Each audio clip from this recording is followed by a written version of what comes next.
Hello, welcome to నానమ్మ వంటకాలు. మేము భీమవరం వెళ్ళామండి. భీమవరంలో ఇదైతే మా ఊళ్ళమ్మ గుడి ఫోటో. లోపలైతే తీయనేలేదు. ఒక భీమవరంలో స్వామివారిది గురించి అంటే ప్రతిరోజు అలా పెరుగుతూ ఉంటాడు. అమావాస్యకి కొంచెం గోధుమ రంగు వచ్చేస్తాడు. మళ్ళీ అమావాస్యలు మళ్ళాటించి కొంచెం కొంచెం కొంచెం తగ్గుతూ బయట వచ్చేస్తాడు పౌర్ణానికి. ఓకే, నిండు చంద్రుడిలాగా. మీ పేరమ్మా? కనకదుర్గ. Okay, thank you. చూడండి, ఇదంతా గుడి అయితే నేను చూపిస్తున్నాను.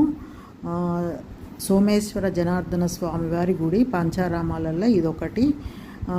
ఇక్కడ ఆ లింగము అమావాస్యకు పున్నముకి కలర్ చేంజ్ అవుతారంట. తన మాటలలో విన్నారు కదా, చంద్ర ప్రతిష్ఠ చేసిన లింగం కాబట్టి చంద్రోదయం అప్పుడు పౌర్ణమికి తెల్లగా అవుతాడు. మళ్ళీ అమావాస్య వరకు కలర్ మారుతుంటాడంట. అది అక్కడ వాళ్ళు చెప్పింది.